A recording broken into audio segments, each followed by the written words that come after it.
Hola, ¿qué tal amigas, amigos televidentes en Extra Plus? Un gusto saludarles, darles la bienvenida a esta edición Sumando Vigores en Extra Plus. Edición que vamos a dedicar a una efeméride nacional. Aunque hay efemérides internacionales con respecto a este día, hay una específica que es la nacional. 25 de agosto, es decir, este miércoles, es el día de las personas con discapacidad, el Día Nacional de las Personas con Discapacidad en Nicaragua. Hay el Día de las Personas con Discapacidad, el Día Internacional de las Personas con Discapacidad en el mes de diciembre, el 3 de diciembre es el Día Internacional de las Personas con Discapacidad. Pero en Nicaragua nos preocupamos porque el 25 de agosto es en que tomamos este día para reflexionar, para tomar conciencia. Y no es solamente saber que existen las personas con discapacidad, sino el hecho de decir, todas estas celebraciones de las personas, de los días de personas con discapacidad, porque por ejemplo está el 15 de octubre, que es el Día Mundial del Bastón Blanco, por ejemplo, pero es para que pensemos, para que nos detengamos un momentito en nuestro caminar diario y pensemos que estas personas tienen exactamente los mismos derechos que tenemos el resto de las personas en todo el mundo. Y en el caso específico de los ciudadanos nicaragüenses, son personas que tienen la ciudadanía nicaragüense, tienen el pleno goce de los deberes y de los derechos de todo el resto de los nicaragüenses de la misma manera. Y se trata de sensibilizar un tanto acerca de las oportunidades que debemos de tener todos para poder estar incluidos dentro de esta gran sociedad que componemos Nicaragua. Está con nosotros David López Ordóñez, que es el presidente de la Federación Nicaragüense de Asociaciones de Personas con Discapacidad, FECONORI, y está también Tatiana Donaire Morgan, que es de la Comisión de Educación de la Organización de Ciegos de Nicaragua, Marisa Toledo. Muchas gracias a los dos por estar con nosotros en esta edición de Adelante Nicaragua. Gracias a usted y gracias por la invitación, y también aprovechamos la ocasión para saludar a la vasta teleaudiencia de Extra Plus. Cómo no. Esto de tomar conciencia de los derechos que tenemos los nicaragüenses y que en particular tienen las personas con discapacidad es un trabajo, y lo hemos conversado en otras ocasiones, David, que ha venido sumando, ha venido creciendo, me parece a mí, esa conciencia, de manera que en Nicaragua las personas con discapacidad, para empezar, son visibles el día de hoy. Efectivamente, en Nicaragua son visibles a raíz de dos cosas. Uno, la voluntad política manifiesta desde el Estado, desde nuestro gobierno, en ir creando condiciones para que los derechos de las personas con discapacidad vayan siendo restituidos paso a paso. Y dos, en Nicaragua tenemos un movimiento asociativo de las personas con discapacidad bastante ordenado, a diferencia de lo que ocurre en otros países de la región, que el movimiento asociativo en otros países de la región está muy revuelto, por decirlo de alguna manera. Es decir, en una asociación, en una única asociación, hay ciegos, hay sordos, hay personas con discapacidades físicas, hay personas con discapacidades intelectuales, y eso no permite, cuando hay ese tipo de mezcolanza, que la asociación tenga una acción específicamente dirigida hacia determinado colectivo de discapacidad. En cambio, en Nicaragua, las asociaciones de ciegos agrupan solo a personas ciegas, las asociaciones de personas con discapacidad auditiva agrupan solo a personas sordas, la asociación de padres, las asociaciones de padres agrupan a personas generalmente con discapacidad intelectual, y así sucesivamente. Y en Nicaragua también se están abriendo los espacios para que las mismas personas con discapacidad intelectual también vayan saliendo poco a poco de la camisa de los padres, por decirlo de alguna manera, y vayan formando los grupos de autogestores, porque el simple hecho de que seamos personas, pues ya nos faculta para ejercer derechos, para contraer obligaciones, y al igual que el resto de las personas en ese ejercicio de nuestros propios derechos, de nuestras propias decisiones, también tenemos derecho a equivocarnos y a rectificar, ¿verdad? Entonces, ir eliminando esto de que cuando se entendía antes que alguien tenía alguna limitante, automáticamente buscaban cómo nombrarle un representante, un guardador, que muchas veces cuando los padres morían o desaparecían, pues quedaban en manos de otras personas que simplemente se aprovechaban de la persona con discapacidad, la anulaban, la sustituían, la menoscababan en el ejercicio de sus derechos, y esas cosas pues ya afortunadamente a través de la legislación se van corrigiendo, aunque esto es un proceso, pues como se decía, la toma de conciencia es un proceso que no acaba, sino que es permanente, pero que se ve que va avanzando en la medida en que las asociaciones van trabajando, en la medida en que las instituciones, en que la empresa privada también van creando condiciones. Y algo interesantísimo que hemos tenido en Nicaragua también es la apertura incondicional de los medios de comunicación, que sin los medios, ese trabajo que se hace desde el Estado o desde las asociaciones o desde las propias familias, sin los medios de comunicación no se expresa o no se difunde, no se visibiliza. Sí, a mí me parece que efectivamente los medios han jugado un papel importante, pero también de alguna manera por el ruido, digamos, por la bulla, por la voz que han elevado las organizaciones de personas con discapacidad.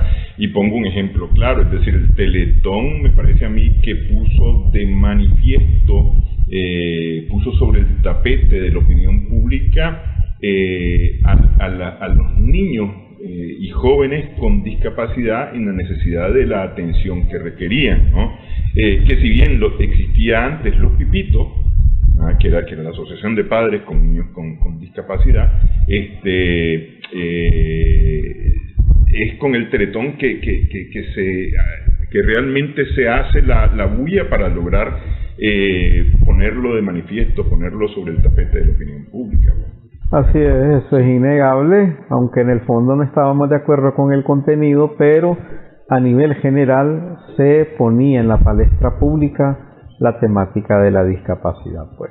Sí. Y eso es importante porque hizo que muchos sectores, sobre todo los componentes de la sociedad que tienen poder de decisión, pues fueran comprendiendo esa necesidad de ir trabajando para crear condiciones. Y lo importante es que dentro de estos componentes pues estaba el Estado, que consideramos de que a través de sus acciones va dándole sostenibilidad a esos procesos de restitución de derechos. Sí, bueno, un hecho importante del Estado es que tenemos la Procuraduría Especial para los Derechos de las Personas con Discapacidad, que es decir, normalmente se ha hablado de la Procuraduría para la Defensa de los Derechos Humanos, a nivel general. Específica, sí, es específica, pues, y ha estado trabajando para lograr hacer valer los derechos de las personas con discapacidad. Pero decía David una cosa importante, que el derecho que tenemos las personas en general a valernos por nosotros mismos, ¿verdad? Que por lo menos yo, como padre de un niño con discapacidad, yo te digo, una de mis principales preocupaciones es que mi hijo pueda valerse por sí mismo, que no requiera de mi cuidado permanente ni de otra persona, sino que él pueda por sí mismo tomar acciones, participar activamente en la sociedad, sin necesidad que estemos ni su mamá ni yo con él agarrándolo de la mano. Así es, y este es un proceso porque hay situaciones muy particulares, ¿verdad? Pero el espíritu de la legislación en esas situaciones muy particulares en nuestro país, desde la Ley 763, desde la misma Convención sobre los Derechos de las Personas con Discapacidad, es que el apoyo que se le proporciona a la persona con discapacidad en la toma de sus decisiones sea eso, una asistencia, un apoyo para que esa persona pueda ejercer su derecho, pero que no sea nunca sustitución de la persona, sino que a la persona se le dé su espacio, se le respete su espacio y que la misma persona en su espacio tome sus decisiones, y si hay necesidad de que se cuente con alguien que esté ahí con esa persona, ese alguien que sea más bien para que le asista en la toma de sus decisiones, pero no para que la suplante. Sí, efectivamente.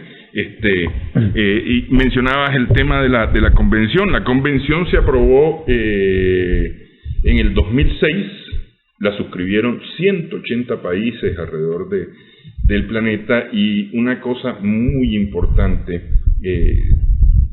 que menciona la Convención sobre los Derechos de las Personas con Discapacidad es la necesidad de hacer posible la accesibilidad y la inclusión de las personas con discapacidad. Dice que esos son derechos fundamentales, y me parece que ese es el derecho fundamental de todos, y lo que hay que garantizar es esto que hablábamos, David, de asistencia y no suplantación de las personas, justamente. Exactamente. Y con la convención la accesibilidad viene a cobrar un sentido amplio, un sentido incluyente. Antes de la convención, la accesibilidad únicamente se entendía como la construcción de las rampas para salvar desniveles, o que los pasillos y las puertas tuvieran anchura para que pudiera transitar una persona con dificultades para caminar. Pero con la convención, la accesibilidad cobra ese sentido amplio, que no solo se refiere a ese aspecto de la infraestructura en la parte física, sino que también se refiere a la parte, por ejemplo, contrastación de colores para la persona que todavía tiene restos visuales, remanentes visuales, referida a formatos de señalización accesibles para las personas que no escuchan, o formatos audibles para las personas que a lo mejor no ven, pero que con algún tipo de sonido distinto o característico pueda identificar el espacio por el que se van desplazando. Incluso en el parque, aquí en Managua, en el paso a desnivel de Las Piedrecitas, en los andenes de ese paso a desnivel hay líneas podotáctiles, donde la persona va en el andén, en la acera, y van esas líneas podotáctiles que la persona va tocando con los pies o con el bastón, y eso le permite que no se salga de la línea del andén a caer a la calle, sino que mantenga su dirección en el sentido de irse desplazando con seguridad. Entonces, son todas esas cosas que, si se toman en cuenta desde que se van diseñando los entornos, las distintas construcciones, pues no cuestan nada más, que mucho mayor es el coste si ya construidas se desbaratan para volverlas accesibles, sino que desde el inicio tendrían que llevar ese componente, y eso es lo que persigue la Ley 763 en su capítulo de accesibilidad, la convención. Y en cierto modo, en Nicaragua las mayores constructoras son las alcaldías y el MTI, y los que rectorean las construcciones en este país. Entonces, desde el INIFON, por ejemplo, se está comenzando a trabajar en este aspecto de la accesibilidad. Ya cuando las alcaldías presentan sus proyectos de infraestructura de acceso al público, estamos hablando de parques, de polideportivos, etcétera, pues ya llevan muy marcado el componente de la accesibilidad, y eso va facilitando la construcción o el diseño de ambientes más amigables. Necesario. Yo recuerdo que la primera obra municipal que de alguna manera facilitó accesibilidad fue aquel semáforo con sonido sonoro, sí, que estaba justamente por la biblioteca Marisela Toledo, ¿no? Por la Embajada de México. Por la Embajada de México, sí, efectivamente, sobre la carretera Masaya. Sí. Que ahora me parece que no suena ese semáforo. No. Me parece hace que no suena. Años. Sí. Hará falta echarle una checada porque realmente resultó útil, sí, ese semáforo. Bastante. Y especialmente por las personas que iban hacia la biblioteca buscando información, iban o venían de la biblioteca buscando información en ese momento. Así es. Vamos a hacer una primera pausa en esta edición. Estamos sumando vigores. Hablamos acerca del Día Nacional 25 de agosto de las personas con discapacidad.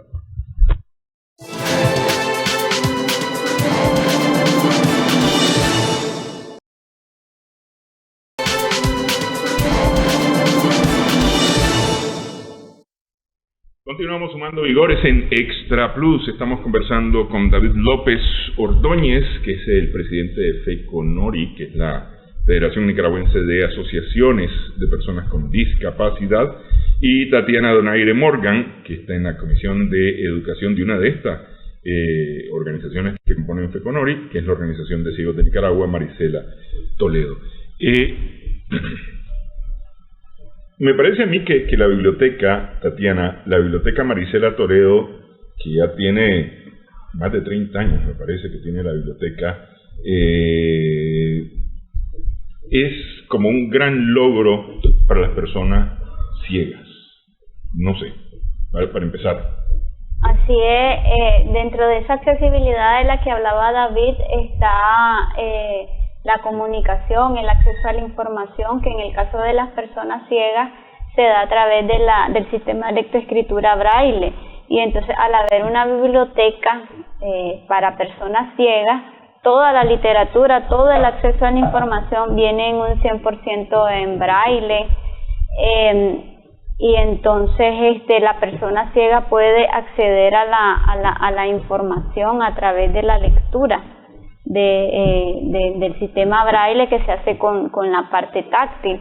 En el caso de la organización tenemos para nuestros miembros ciegos el servicio de la fonoteca, que ahí grabamos en audio los documentos que el estudiante, el que no sabe braille, el que no sabe braille, o que esté en universidad, ¿verdad? Que son, por ejemplo, el código de la familia, el que esté estudiando derecho, entonces llega el código civil, esos grandes documentos, entonces totalmente se le graba en audio, se le facilita en formato accesible, porque el formato accesible no solamente es el sistema de lectoescritura braille, sino todo lo que tenga que ver con el audio, ¿verdad?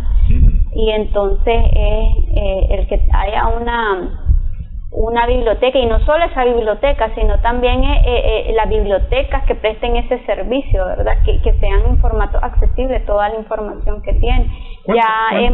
¿Cuántas bibliotecas hay ahorita que tengan accesibilidad para personas ciegas? Ahorita se está trabajando con la biblioteca de la Central Nacional para ver en qué posibilidades hay. Ellos están recogiendo aportes del sector de personas con discapacidad visual para ver en qué pueden ellos mejorar la accesibilidad de la información que ofrece las bibliotecas. Entonces, desde hace como 2 años, ¿verdad? Estamos en esas pláticas, están recogiendo insumos del sector para que todas las bibliotecas que hay en Nicaragua puedan ser accesibles para personas ciegas. Y con el tema, por ejemplo, de las tecnologías de la información, hay algunas cosas que se facilitan, porque hay, por ejemplo, no sé, por ir a consultar información noticiosa, hay ya medios que tienen su información en ¿cómo se llama?, en audio, ¿no? Pero poder acceder a un periódico a veces se vuelve complicado, creo yo. Así es, y en este sentido la tecnología está a nuestro favor. A mí me preguntan, Tatiana, ¿cuáles han sido la clave de tu éxito o de estar donde estás? Entonces yo le digo, Dios, la familia y la tecnología, porque la tecnología cada vez se acerca más a las personas con discapacidad. Por ejemplo, tenemos los celulares accesibles que viene ya en ajustes una opción que se llama accesibilidad, donde hay todos los táctiles ya lo traen. Todos los celulares que son sistema Android traen esa opción de accesibilidad para personas ciegas, para personas sordas, para personas con movilidad reducida. Entonces, a través de esos comandos puedes acceder al Internet, que sabemos que acceder al Internet es como acceder a mundos distintos, informaciones infinitas, ¿verdad? Entonces, por ejemplo, el estudiante ciego universitario solo busca la información a través de celulares, a través de la computadora. La computadora tiene un software que le puedes aplicar que se llama JAWS, entonces puede totalmente hacer sus tareas, trabajar los paquetes de Office y poder acceder a la información, o sea, a la tecnología. Ahorita yo estoy en un curso virtual y estoy usando mi móvil, entonces la tecnología te da una independencia. Yo ahorita estamos en un curso a nivel nacional en las 8 normales sobre discapacidad visual, entonces yo le compartía a los muchachos, yo que tengo 34 años, le digo, hace 5 o 6 años, hace 10 años me tenían que leer los chats, le digo, y tal vez estaba chateando con el novio, le digo, léemelo, le decía a mi mamá, me hallaba toda la conversación, ¿verdad? Ahora no, ahora mi amor, tenemos, estás rica, le decía el tenemos la privacidad, ¿no?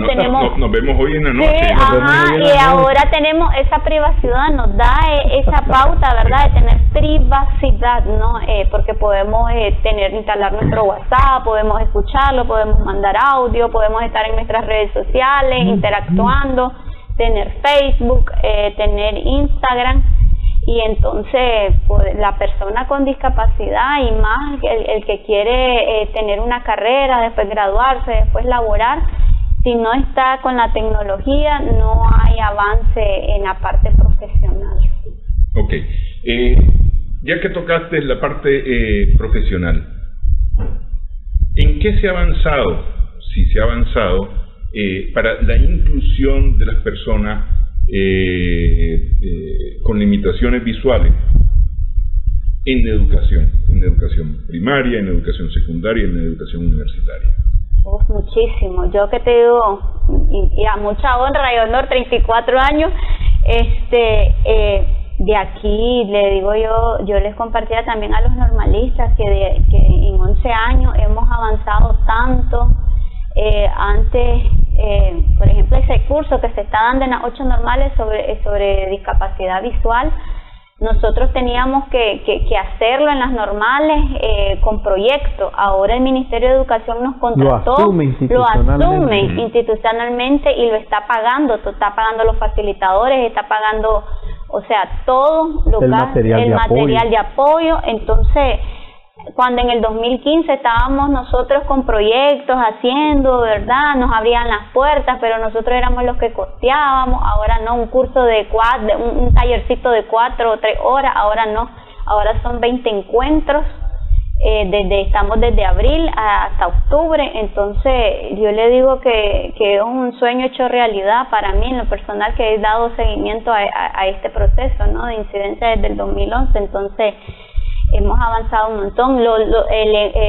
También se da en las normales el curso de lengua de señas hace 3, 4, 5 años, cuando en el 2011, era algo, un sueño. Entonces ahora estamos viendo grandes avances, y apenas en el 2011, imagínate que estábamos dando nuestros aportes tímidamente para que hubiera una asignatura que los normalistas pudieran cursar sobre educación a la diversidad. Entonces, y ahora es todo un curso, ¿verdad? Entonces es para mí algo, grandes avances que hay. Poco a poco el Ministerio de Educación vemos que están incluyendo a niños desde preescolar, en preescolares regulares, sobre todo niños ciegos, niños sordos. Entonces para nosotros ese es un gran avance, ¿no? Porque sabemos de que un niño ciego, un niño sordo puede ir perfectamente a un preescolar regular. Entonces hemos visto grandes avances. En el sistema superior ahorita se acaba de trabajar y presentar, ¿no? Un protocolo de atención al estudiantado con discapacidad visual que accede, ¿no? Que para acceder a la universidad, a la UNAM Managua específicamente, se presentó el lunes el protocolo de atención, en donde está cómo trabajar en cuanto a la metodología, en cuanto a la infraestructura. Entonces se están viendo de que se están tomando en cuenta los aportes del sector de personas con discapacidad, porque como dice la convención, nada sobre nosotros sin nosotros. Entonces, que hay una voluntad política, que hay una apertura, que hay un reconocimiento de que tenemos derechos para mejorar las políticas públicas, para nosotros es un gran avance, y sobre todo en educación, porque sabemos de que acceder al derecho de la educación nos abre, no podemos acceder a otros derechos, ¿verdad? Como el derecho a laborar, a un trabajo digno, formal, que eso te lo da una buena preparación, que sea porque tenemos un mercado competitivo, que sabemos que el estudiante con discapacidad, una vez que salga de la universidad, tiene que ir a ese mercado competitivo. Entonces estamos viendo cada vez también que hay estudiantes universitarios que están apostando a otras carreras que no sean psicología y pedagogía. Entonces, para nosotros es un gran avance el que ha habido, y en nuestro caso que hemos incidido, pues hemos visto esos avances, hemos sido parte de esos procesos. Una cosa que a mí me ha llamado la atención desde hace algún tiempo es justamente la preparación de los docentes para atender a personas con discapacidad. Porque no era exactamente, o con los docentes no es exactamente un rechazo, sino que me parece a mí que hay como un temor por el mismo desconocimiento a las discapacidades. Por ejemplo, no sé, un niño que en la escuela es sordo, va a la escuela, ¿cómo se comunica el profesor? ¿Cómo le explica el profesor una clase, no? Es decir, a lo mejor el niño sí sabe el lenguaje de señas, pero el profesor no lo sabe. Entonces, ¿cómo el profesor atiende a ese niño? Atención a un niño ciego, ¿verdad? Incluso entender a veces a las personas que tienen autismo o que tienen problemas de atención, que es un asunto, es decir, te dicen, es que lo que pasa es que ese niño es hiperactivo, es un niño desoriente, no sé cómo tratarlo, mejor que se vaya de clase, lo sacan de clase, ¿no? Porque a lo mejor muchas veces estas personas que tienen déficit atencional están pensando a 1000 por hora, no están pensando como nosotros vamos a 60 por hora, estos van a 1000 por hora, y entonces lo que estamos diciendo les resulta muy aburrido, y entonces dejan de pensar en lo que estamos diciendo y dejan de poner atención, ¿no? Porque ellos ya van adelante muchas veces, pues. Entonces, y no saber cómo tratar con eso, es decir, se están preparando los profesores para tratar las discapacidades. Y no solo preparando, tienen recurso humano dentro del Ministerio de Educación, porque están los asesores departamentales, están los asesores municipales, entonces vemos toda una estructura que con el que cuenta el Ministerio de Educación, que ya creo que el maestro ya no tiene excusa, ¿no? de decir no voy a trabajar con ese niño, porque está el recurso humano que está preparando el Ministerio de Educación. Algo importante acá es de destacar dos cosas. Eso que planteaba usted del profesor que por desconocimiento, por temor, no le brinda o no se atreve, no asume el reto de propiciar la atención educativa a un niño con discapacidad, el Ministerio de Educación lo ha comprendido muy bien, y por eso el Ministerio de Educación no está apostando tanto a los docentes que ya están ejerciendo su labor y que egresaron de las normales hace 10, 15 años, porque normalmente estos docentes ya tienen como un esquema preestablecido de enseñar y difícilmente se les hace cambiar. Entonces el Ministerio de Educación está apostando a los estudiantes normalistas, que son jovencitos de 18 o 20 años, que están con todo el entusiasmo de aprender y que tienen una mentalidad muy abierta a asumir y a asimilar todos esos recursos pedagógicos, y que están conscientes de que aquí no se trata de crear un currículum para el ciego, un currículum para el sordo, un currículum para la persona con discapacidad intelectual, no, porque 2 más 2 siempre va a ser 4, tengamos o no tengamos limitaciones. 2 más 2 siempre va a ser 4 aquí en la Conchinchina. Entonces es más bien fortalecer las competencias pedagógicas, su capacidad creativa, su iniciativa, para que con eso que le va a enseñar al estudiante estándar, por decirlo de alguna manera, también adecue la estrategia para que ese mismo contenido le llegue a cualquier estudiante, sea cual sea su condición. Entonces, a eso es a lo que se le está apostando ahora, y por eso es que el Ministerio de Educación está poniendo mucho énfasis en la formación de los estudiantes normalistas. Así es, sobre todo a nivel nacional, imagínate que hay 26 escuelas especiales, y entonces, ¿y son cuántos municipios? ¿Cuántos departamentos? ¿Y cuántos departamentos? Entonces, a través de la formación de estos normalistas, podemos llegar a más de 26 departamentos, a más de 70 municipios, David. Porque a todo el país, porque, por ejemplo, este año solo en discapacidad visual están 350 normalistas, y en lenguaje de señas hay otro tanto. Estamos hablando de 700 futuros maestros que están recibiendo esta formación, y el que este año recibió discapacidad visual, el próximo año va a recibir lenguaje de señas. Esto de manera sabatina, y en los días de semana, a partir del próximo año, se van a comenzar a reforzar la adquisición de herramientas pedagógicas de cara a la discapacidad intelectual. Y ahí creemos nosotros que el Ministerio de Educación tiene un gran reto, porque nosotros observamos que a muchos niños automáticamente se le dice: tenés problemas de aprendizaje, no sabemos cómo atenderte, lo devuelven a la escuela especial, o sencillamente dicen: tenemos 100 autistas incorporados en tanta escuela. Pero sabemos de que el trastorno del espectro autista difícilmente permite que un niño que lo posee esté en un ambiente sumamente ruidoso, en un ambiente donde los otros niños a lo mejor estén interactuando, molestando, gritando, haciendo lo que el niño sabe hacer, pues jugar, ¿verdad?, etcétera. Es difícil que un niño con autismo esté en ese tipo de ambiente. Entonces, las cosas se van haciendo, pero también están esos retos, y es ahí donde también tenemos que enfilar nuestra punta de lanza en el trabajo, pues siempre de participación y de incidir en todas esas transformaciones. Ok.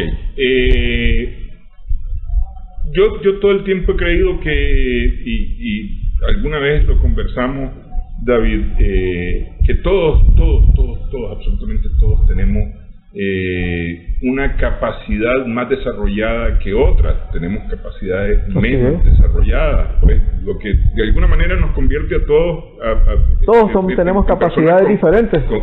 En personas con algún tipo de discapacidad. Por ejemplo, yo le decía a veces: yo ocupo anteojos porque soy miope, es decir, tengo una discapacidad visual de una u otra forma. Es una discapacidad visual porque yo no puedo, como otras personas, ver sin anteojos. Yo requiero los anteojos para ver. Es tu medio auxiliar. Mi medio auxiliar, así es. Pero eso no me inhibe de poder hacer lo que otras personas también pueden hacer. Y eso me parece a mí que es lo que aplica para las personas con discapacidad en general, y en temas educativos. El tema de inclusión es un tema que todavía me parece a mí tiene que trabajar bastante en el país, porque no terminamos de entenderlo todavía, ¿verdad? Y ya no digamos en la inclusión laboral. Si quieren, hacemos una pausa y hablamos acerca de ese tema. Al regresar, estamos sumando vigores.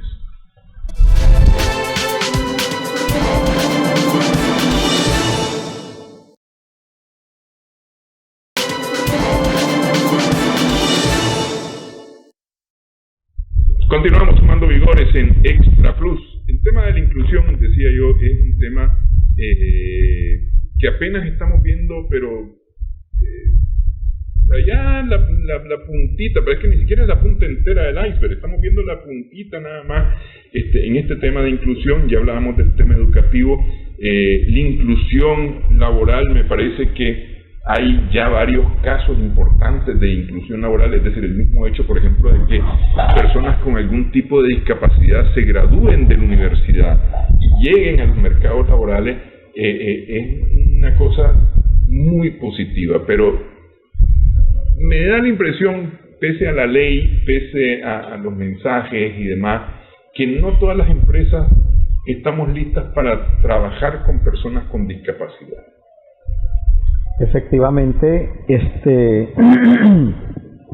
precisamente de los encuentros, de las coordinaciones, de las reuniones que muchas veces hemos tenido con el sector empleador, ya sea del ámbito público o de la empresa privada, nos damos cuenta de que en muchos de quienes tienen poder de decisión existe voluntad, existe una buena intención de decir que quieren contratar a personas con discapacidad, pero cuando se llega al tema de los ajustes razonables, ahí como que el camino se detiene, como que el camino se trunca, porque sencillamente no se logra comprender este tema de los ajustes razonables, ¿verdad?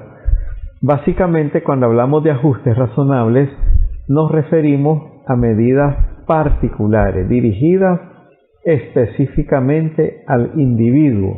Y generalmente este tema de ajustes razonables se aplica más en el ámbito de la educación y en el ámbito laboral. Son las dos áreas de la vida donde se ven claramente esas necesidades de los ajustes razonables. Un ejemplo, normalmente cuando un estudiante va a la escuela, ¿con qué se encuentra? Con un pupitre de paleta. Una silla que tiene la paleta para que la persona apoye su cuaderno y ahí comience a escribir las lecciones que se imparten en la clase. Y normalmente es para, para los derechos. Es para los derechos, no toma en cuenta a las personas que son zurdas.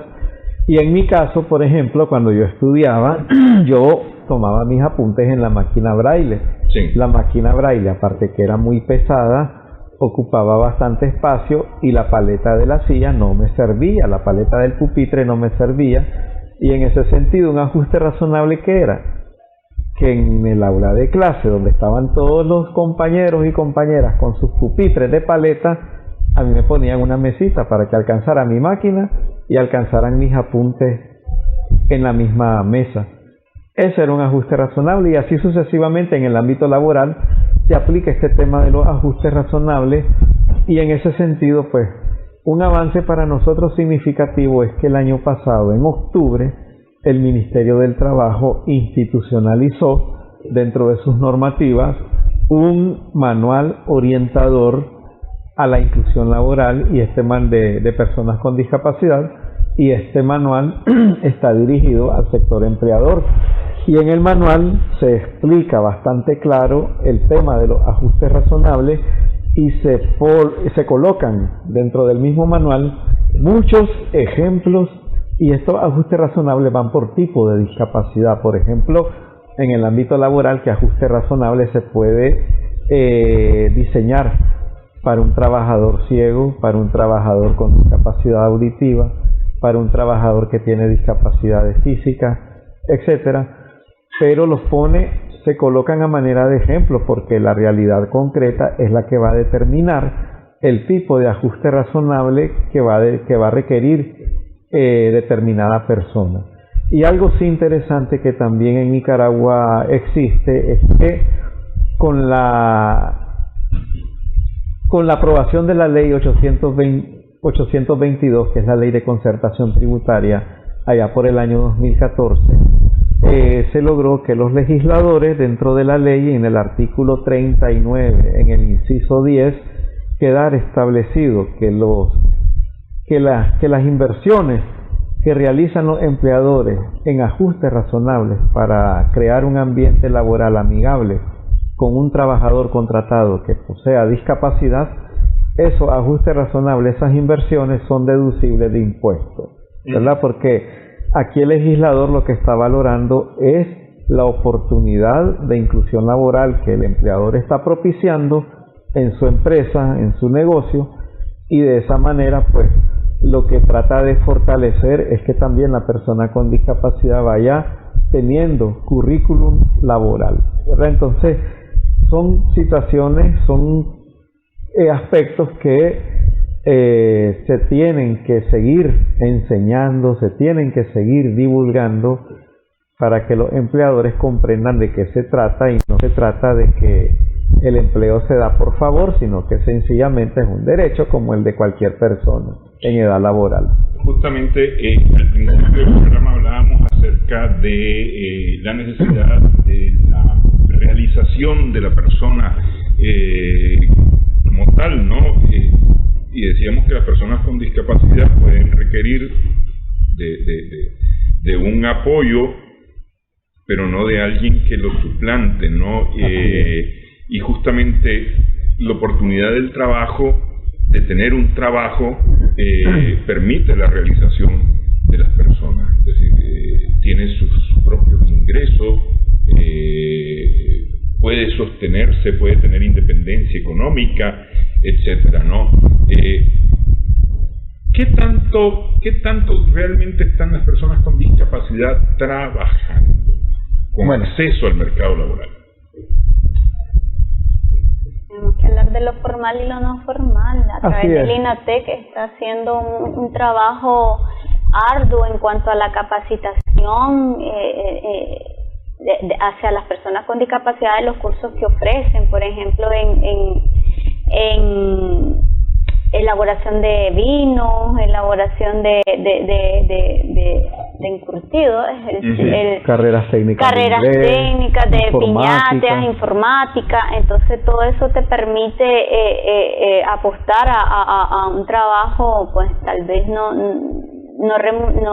con las prestaciones, pero sí apostar a un trabajo en masaje también. Hay muchas personas ciegas que se están desempeñando en masaje a través de un cursos que ha impartido el INATEC. Y el año antepasado, hace como 2 o 3 años, decían de que más de 800 personas con discapacidad han sido capacitadas en diferentes cursos que oferta el INATEC. Por año, desde el 2007 hasta la fecha. Entonces, quiere decir que son 800 personas que están teniendo ingresos en sus casas, aportando a sus hogares con discapacidad. Y está el otro mercado, que es el formal, que David te puede decir las estadísticas también. En el 2019 a Nicaragua le correspondió presentar ante Naciones Unidas su información de cómo se ha venido aplicando desde el Estado la Convención sobre los Derechos de las Personas con Discapacidad.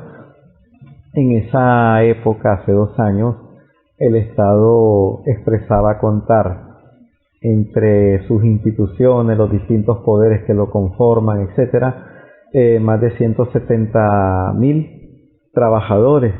Y de esos 170,000 trabajadores había alrededor de 3.500 con discapacidad.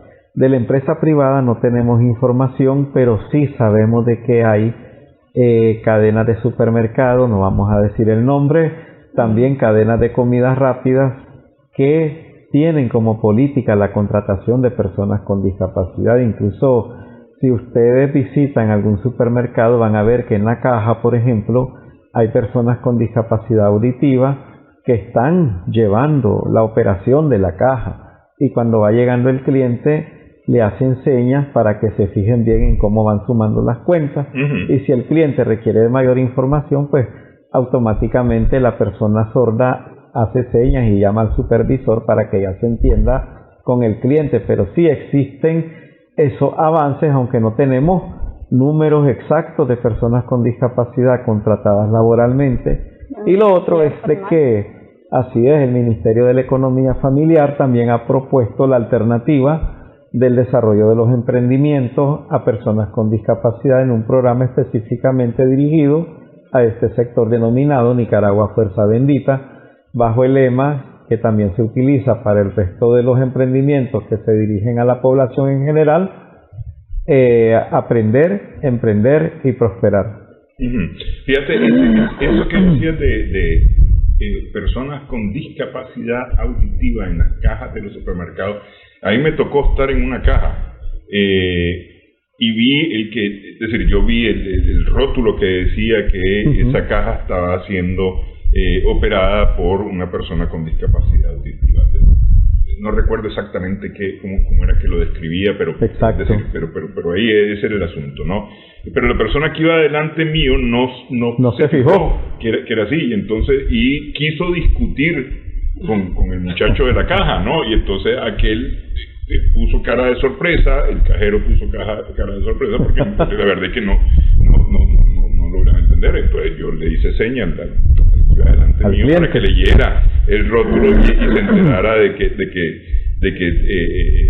que no estaba haciendo las cosas como debía hacerlas. Yo no le dije que no lo discutiera, pues, porque también que el cliente quedó sorprendido también. Sí, entonces efectivamente llegó un supervisor. Pero por ejemplo, yo hubiera puesto en la caja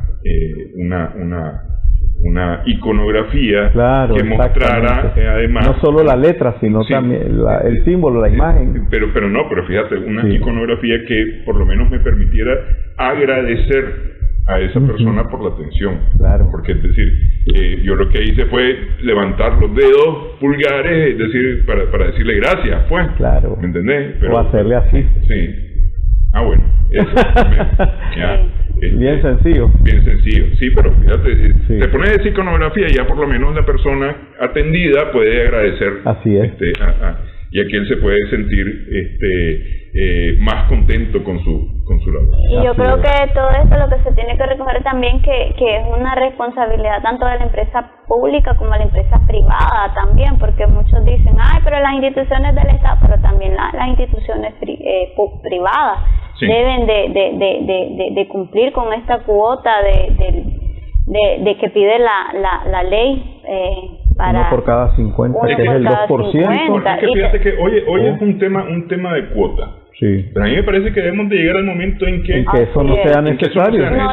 Simplemente que se vea como algo natural. Sí, es decir, por ejemplo, el tema de cuotas de mujeres en los lugares, en los puestos, etcétera. Es decir, si tiene capacidades para ejercer esa función, pues ese le corresponde a la persona que tiene esas capacidades. Pues, hay momentos en que es necesario, pero tiene que llegar un momento en el que no sea necesario. Así es. Que va a ser el momento en que hayamos tomado más conciencia sobre este tema. Hacemos pausa nuevamente en esta edición, estamos sumando vivo.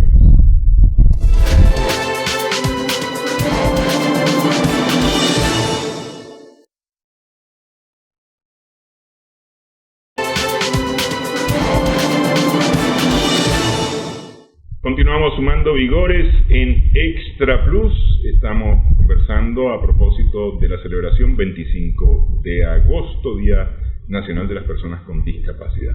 Bueno, nos informa producción que ya nos quedan nada más unos minutitos y no quiero dejar pasar esta oportunidad para hablar de las elecciones. Las boletas por lo general no tienen ningún tipo de marca que permita identificar las casillas, es decir, digo de marca táctil que permite identificar las casillas. Una persona con discapacidad motriz que anda en silla de ruedas a veces tiene muy alta el recinto electoral en donde debe ejercer su derecho al sufragio.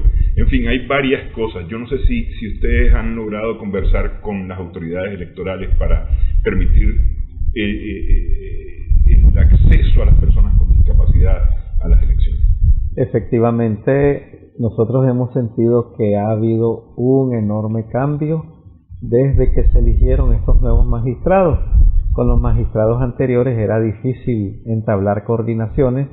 Con las actuales autoridades electorales sí se ha venido trabajando, pero también recordemos que el Consejo Supremo Electoral actual, las nuevas autoridades, vienen trabajando con un presupuesto que ya está designado desde el año anterior. Entonces sí hay una enorme voluntad de ir haciendo los procesos electorales cada vez más incluyentes.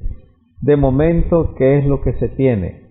Uno, el Consejo Supremo Electoral se ha dado la tarea de capacitar a todo el tendido electoral, a todos los encargados de juntas receptoras de votos, de centros de votación, acerca de la atención humana, la atención amable a la persona, al votante con discapacidad. Lo otro es que en estos procesos de formación al tendido electoral también se ha instruido para que ningún centro de votación esté ubicado, por ejemplo, en un segundo piso o en un sitio donde existan barreras arquitectónicas significativas, ¿verdad?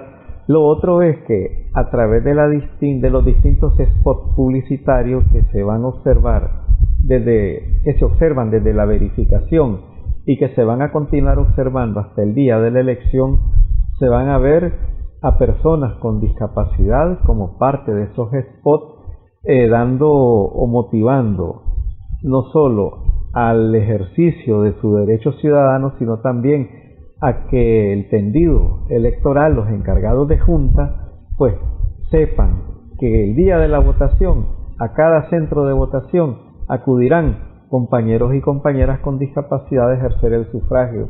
Luego, a partir del año venidero, ya con nuevos presupuestos, etcétera, se va a comenzar a trabajar en estas formas de voto accesible de cara a los procesos electivos venideros, y se va a hacer desde una política institucional que le va a ir dando sostenibilidad en el tiempo y que va a ir creando esos mecanismos, como los ejemplos que se decían al inicio de este segmento.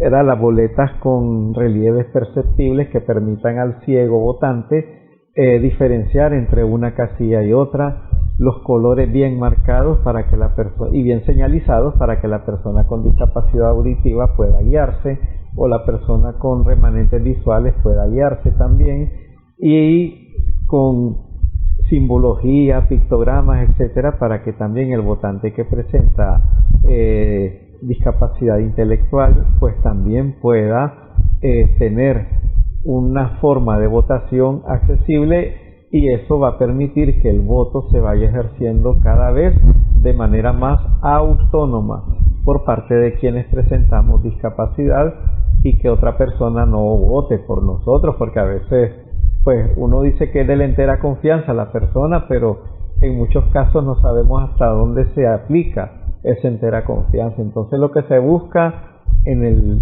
transcurso del tiempo, pero que desde ya se viene trabajando, es que en la medida de lo posible el voto se vaya ejerciendo de manera autónoma por parte de quienes tenemos discapacidad. Me parece importante, necesario el tema del acceso, es decir, dado que en este momento no vamos a tener exactamente todas las condiciones, pero por lo menos el acceso, garantizar el acceso a las personas. Así es. Y que los funcionarios electorales entiendan que hay personas que requieren de algún tipo de asistencia a la hora de poder ejercer su voto, ¿no? Así es. Incluso para las verificaciones, por lo menos donde a mí me tocó acudir, se notaba que el personal que estaba atendiendo había recibido esa formación, porque se notaba la calidad, se notaba también la claridad en la orientación que a uno le daban, y sí se notaba que habían recibido ese conocimiento. Ok. Antes de cerrar, ya en el último minutito, ¿cómo se va a celebrar este 25 de agosto? Bueno, la ley, en su artículo 92, la ley 763 expresa que en Nicaragua el 25 de agosto es Día Nacional de las Personas con Discapacidad, y que en ese día pues los medios de comunicación, la empresa privada, las instituciones públicas deben dedicar momentos de reflexión motivando hacia la toma de conciencia. En este caso, este 25 de agosto en el Ministerio de Salud se estará efectuando un foro de rendición de cuentas, por decirlo de alguna manera, donde se verán avances y desafíos por parte de 12 instituciones del Estado en materia de restitución de derechos a personas con discapacidad, y entre estas 12 instituciones por primera vez vamos a contar con el Consejo Supremo Electoral y con el Poder Legislativo. Y para nosotros esto es un gran logro, porque se va a hacer ante personas con discapacidad, ante medios de comunicación, y creemos nosotros que esto va a servir para indicarnos hasta dónde estamos en este momento y asumir con compromiso lo que aún hace falta mucho por hacer. Es decir, no les van a dar a tol con el dedo ni algo parecido, pues, porque son ustedes mismos los que van a decir es cierto, no es cierto, esto no lo he visto, no he sentido que se esté haciendo de esta manera, o me parece que aquí hay que meter el pedal y acelerar este proceso que se está trabajando. Así es. Sí. Bueno, quiero agradecerles, David, Tatiana, que hayan estado con nosotros en esta edición Sumando Vigores, hablando acerca de este tema. Con David estábamos durante una de las pausas conversando acerca de la necesidad de abordar, y con Tatiana, porque hablamos en lo general, por lo menos de la parte educativa, ¿no? Pero hay que hablar de todos los subsistemas de la parte educativa, por ejemplo. Lo cierto es que el pretexto es bueno para hablar de este tema, pero ya y para volver muchas veces acá. Y para volver varias veces para continuar conversando. Así es. Muchas gracias, Tatiana, David. Gracias. Saludos, muchas gracias también a ustedes. Gracias a nuestras amigas, amigos televidentes también por su sintonía. Esperamos que haya sido de provecho para ustedes esta edición. Continuamos sumando vigores.